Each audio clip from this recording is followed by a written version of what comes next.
Former head of news right here at TTT Limited, Jones P Madeira, has passed away last Friday. This morning, I welcome journalist Tony Fraser to join us via Zoom to shed some light on remembering Jones P Madeira. Good morning to you, Mr. Fraser. Good morning to you, General Rojas. How are you doing this morning? Thank you so much for joining us. I am good.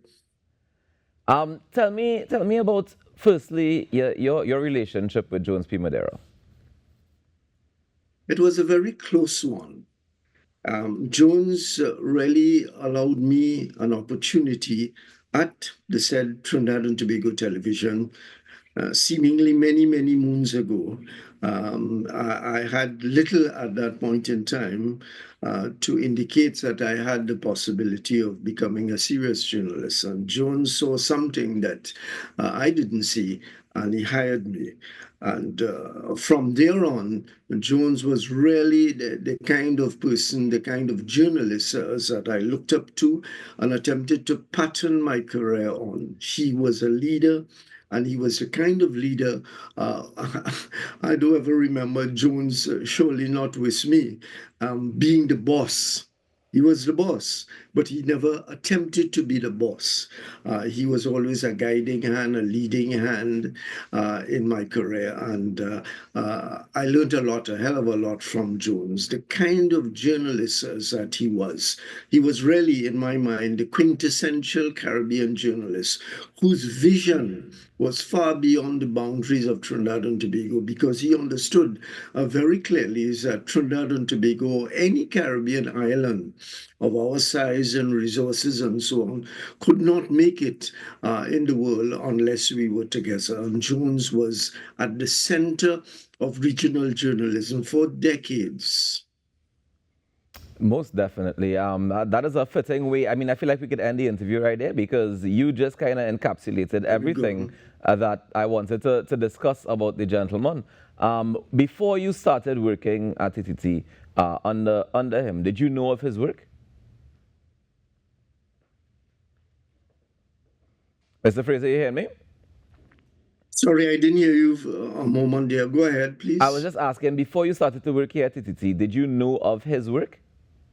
Of course, I knew of Jones's work going back to the 1960s. He was part of a team of Zen 610 Radio, and they produced a program called Newsmakers. And there was some very celebrated journalists amongst those producers. Raoul Pantin, Alfred Aguiton, who became my first boss. Dick Henderson, and those kinds of talents that existed at that point in time. And it was, for those of us who think that we invented current affairs programming.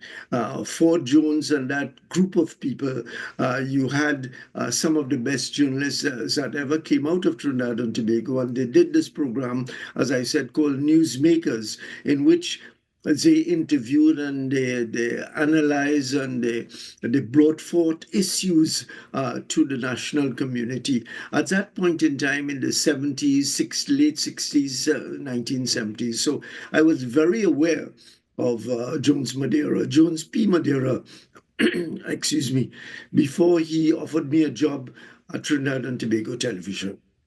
All right, fantastic. Now, one of the things that stood out, you mentioned his desire for the Caribbean to be seen as one, right?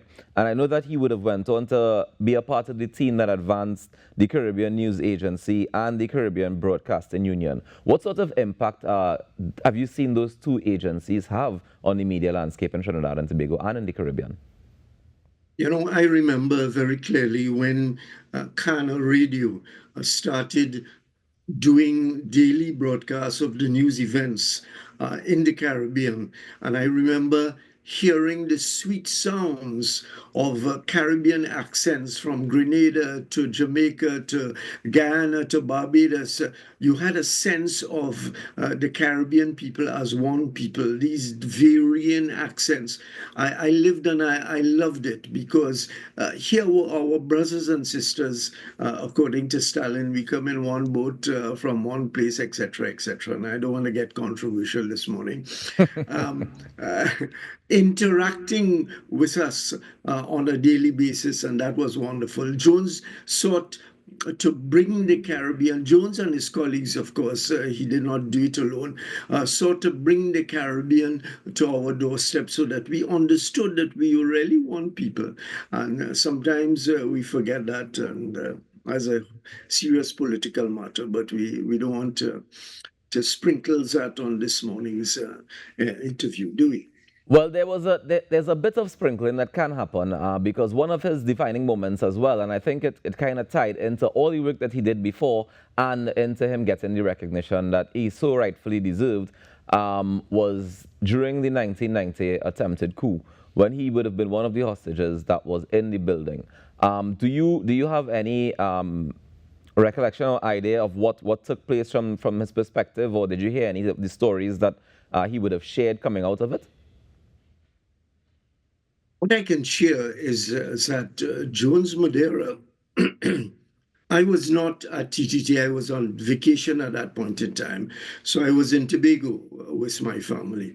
But one of the endearing things, and perhaps the most important thing in Jones's career, and I know he felt like that, was when there was serious conflict between, as could be expected, the Muslimin leadership and the army under Joe Theodore.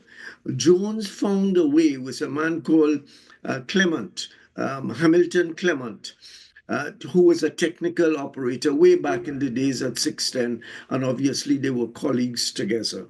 Found a way to create a link between the army and Abu Bakr and his men, his insurgents. And that I know played a very significant role in bringing about something of a peaceful settlement of the thing with the Muslimin coming out of the TTT building, and there was no bloodshed in the sense as that could have been if there was not some kind of amicable settlement. Just to note that on your compound, the TTT compound, there were two old buildings in the yard. One of them was flattened by what was called a Carl Gustav gun by the army. It was probably an indication to the Muslimin what could happen if there was resistance.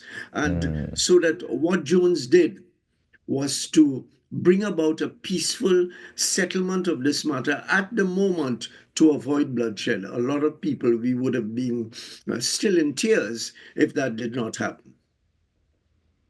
Certainly, and to keep us cool under those circumstances, to be thoughtful enough to be able to make that connection and save so many lives and incidents from happening shows the kind of character that he was. Another moment Yes, that I wanted to bring up this morning. sorry, just before you move off to an indication of the man Jones Madeira, I was functioning as a reporter for an international agency at that point in time. And I called the station and spoke to Abu Bakr, and he said his piece. And then Jones came on the phone, and we talked about things, and he asked me to call the archbishop, call the bishop, etc., etc. Not once in that 10 minutes of chat with Jones did he indicate any concern at all about his own life. He was for the bigger picture, the settlement. I would probably, if I were in that situation, I would probably crying for my mother to come and help me. Jones never did anything like that. His was a big picture. And I mean, in spite of that, there was an editorial that was published where then Prime Minister back in 1995, Basdio Pandey, called Jones P Madeira vicious, spiteful racist, which led him, which led some tense relations between the government media at the time and forced him to leave and create a new paper, from what I understand, the Independent. Do you have any insight into that?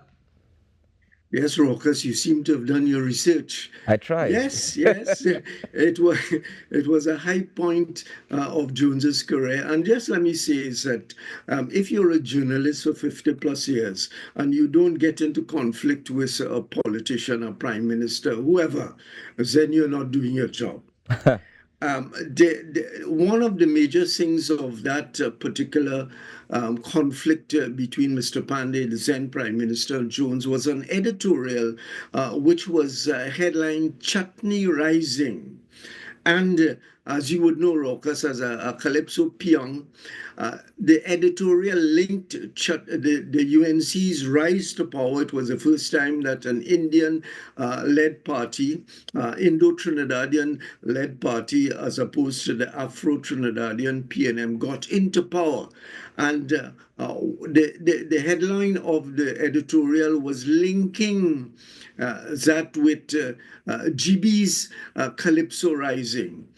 Remember the thing when GB sung about how Calypso had made strides and was moving forward? And I remember reading that editorial before all of the conflict came out.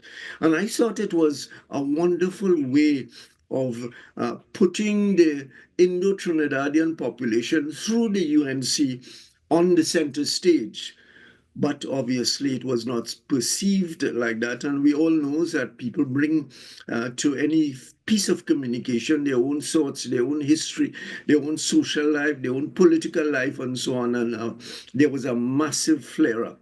I think 14 reporters left The Guardian, including Jones Madeira, who did not have to leave because the chairman of the company, Mansour, forget his first name, at the point in time wanted Jones to stay.